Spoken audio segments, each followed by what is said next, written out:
söylemek istersiniz? Özellikle belki tam da Gülistan arkadaşım bıraktığı noktadan devam edelim isterim. Barış ve demokratik toplum sürecinde bu kritik aşamaya geldik. Ancak tabii geçmişte de Türkiye yine benzer şekilde çözüm süreçleri teşebbüsünde bulunmuştu. Ancak onlar akamete uğradı.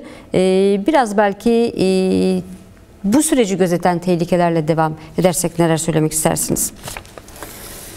Evet, Gülistan'a da böylelikle selamlarımı göndermiş olayım.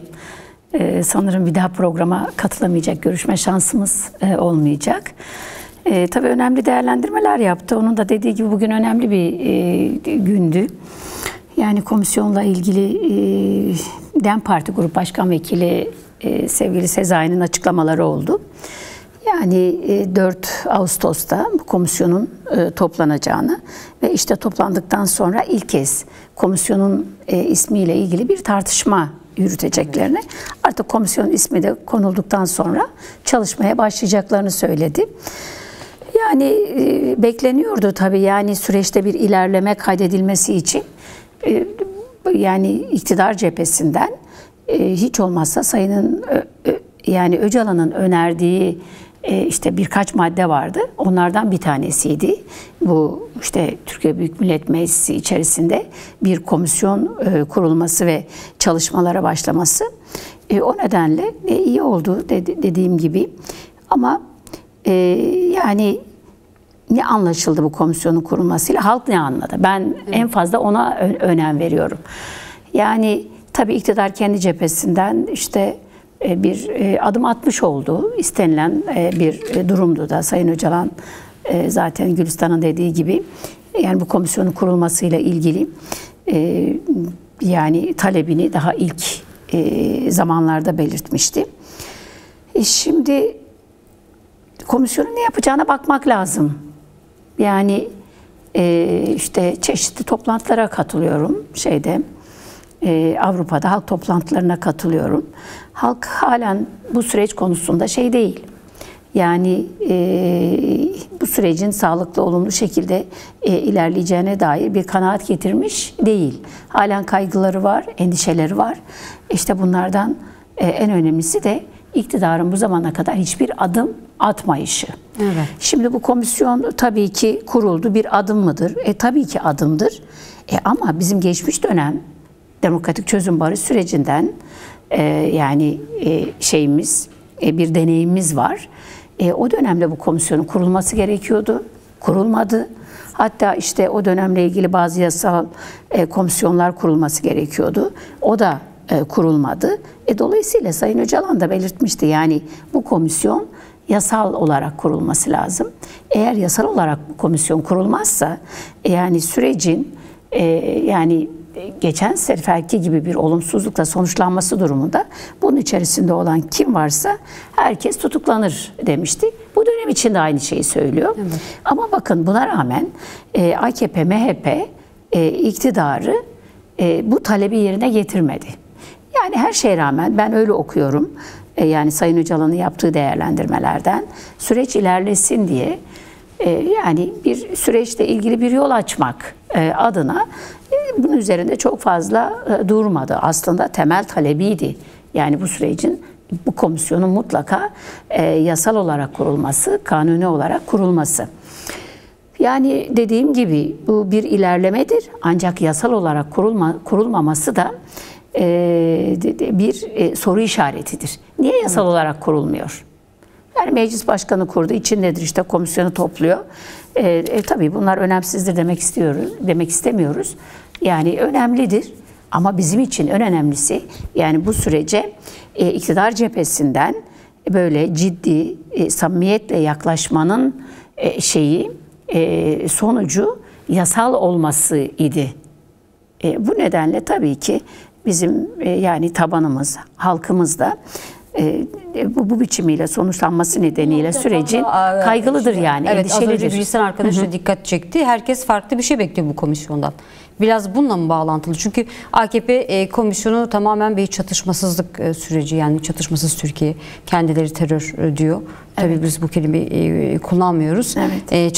Çatışmanın olmadığı bir Türkiye'yi hedefleyen bir komisyon komisyona öyle bir isim vermişler. İşte evet. MHP kardeşlik, Kürt-Türk kardeşliği üzerinden kuruldu. Yani biraz bununla mı bağlantılı bu komisyona yaklaşım iktidarın sizce? Yok. Zaten bu komisyonla ilgili bazı kararlar alındı. Örneğin bu komisyon anayasa çalışması yürütmeyecek. Bu kesinleşti net. Yani o komisyon toplantısına katılanların ortak kararıdır bu komisyonun anayasal bir çalışma sürdürmemesi. Yani biliyorsunuz Kürt meselesinin çözümü dediğimiz şey anayasal çözümdür. Evet. Bu yani işte bu komisyon yani bazı kararlar alabilir. İşte TCK'da terörle mücadele kanununda bir değişiklik yapabilir. Yani bu değişiklikten kaynaklı cezaevleri boş olabilir. Yani bizim gibi insanlar özgürlüklerine kavuşup kendi ülkelerine dönebilir. Ve hatta bu komisyonun esas işlerinden biri olduğunu anladığımız yani gerillanın siyasal toplumsal yaşama katılması ile ilgili kararlar da alabilir ki alacak. Öyle yani komisyonun temel görevlerinden bir tanesinin bu olduğu anlaşılıyor. Ama yani bu komisyon şeyi yapmayacak, anayasa çalışması yapmayacak. Bu komisyon yani Kürt sorunun çözümünde anayasal sürece giden yolu hazırlayacak. Yani anayasal çözüme giden yolu hazırlayacak. Yani işte komisyonun önemli görevlerinden bir tanesi demokratikleşmenin önünü açması. Yani işte barışın toplumsallaşmasını sağlaması. Bütün bunları aşama yapacak. Bütün bunlar bittikten sonra anayasa tartışmaları gündeme gelecek. Bu komisyonun toplumu getirdiği bir nokta olacak.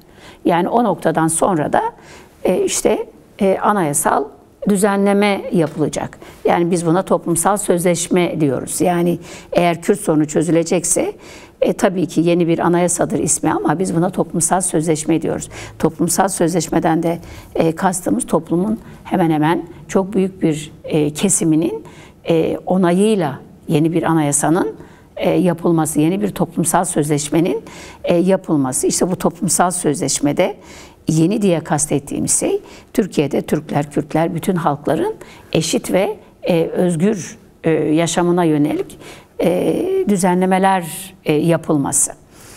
Şimdi tabii bu komisyon dedi ya Gülistan çok büyük bir şey biçiliyor, rol biçiliyor. O kadar da büyük bir rolü olmayacak diye. Şimdi iktidarın Türkiye toplumuna ve özellikle Kürtlere vermek istediği bir mesaj bu komisyon vesilesiyle şöyle anlaşılıyor. Bunun net söylemek durumundayım. Yani katıldığım toplantılardan da, halkın sorduğu sorulardan da yola çıkarak bu değerlendirmeyi yapmak gerekir diye düşünüyorum. Yani bu iktidar, yani AKP-MHP iktidarı tamam Kürt meselesinin çözümüyle ilgili bir takım laflar, sözler söylüyor. Ama bu komisyonu kurmaktaki esas amacının biz işte PKK'yı silahsızlandırma olduğunu anlıyoruz. Yani birinci önceliği o. Yani komisyon kurulacak, işte bu komisyon Türkiye'yi demokratikleştirecek, hak ve özgürlüklerin önü açılacak, işte sendikalar istediği zaman grev yapabilecek, işte veya farklı şeyler, yani bunları söylemiyor. Bunları söylemiyor. İlk önceliği neydi zaten iktidarın? Yani Sayın Öcalan bu iktidara, yani onların rüyalarında bile göremeyecekleri bir şey sundu. Yani bir PKK gibi bir partinin kendini feshetmesi. Bu çok önemli bir şey. Yani evet. 50 yıllık bir parti kendini feshetti. Ardından silah bıraktı. Ondan sonra da silah bırakmayla ilgili bir tören yaptı. Evet. Bunlar şüphesiz ki çok önemli şeyler. Yani şimdi bütün bunları yapıldı. Bundan sonra iktidar şunu yapmak istiyor. Tamam diyor, bir grup silah bıraktı ama işte biz bu komisyon vasıtasıyla hemen bir yasa çıkaralım. PKK derhal silah bıraksın. İşte silahlı bir şey kalmasın, PKK'li kalmasın. Tamam, istenilen bu, arzu edilen bu. Şimdi tartışmaya bakıyorum.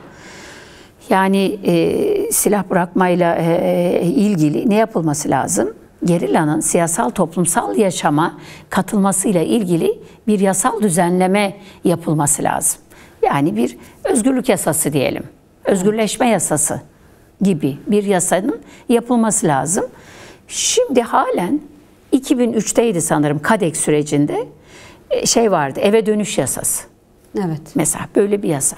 Halen basında yani iktidar çevrelerinden yani şey diyor, bilmem işte tırnak içerisinde teröristler için eve dönüş yasası çıkartalım gibi. Ya bir sorunu çözmek isteyen bir mantık yani bir iktidar değil mi? Evet. İktidar mantığı. Böyle bir isimle yani 10 yıllarca böyle yani özgürlük için mücadele etmiş, savaşmış yani gerillanın bu isim altındaki bir yasayla işte pişmanlık yasası ve benzeri gibi yasalarla geri döneceğini düşünmek mümkün mü? Mümkün değil. Yani şimdi bu komisyon tabii ki öncelikli olarak bunu ele almış. Basına yansıyan, dışarıdan da görünen budur. Halkımızı da biraz tedirgin eden odur. Yani şöyle diyor insanlar, herkes anladığı kadardır. Yani halk şunu anlıyor. Tamam işte bunlar yapıldı. Bundan sonra da bu iktidar yani tamamıyla işte silah bırakmaya endekslediği bir komisyon var. İşte şeyde bu komisyonun aldığı karar doğrultusunda işte geri kalan şeyde PKK'nın silahlı gücü de silah bırakacak. İşte şeyler de cezaevindekiler de bir şekilde yani yasal düzenlemeyle dışarıya çıkacak.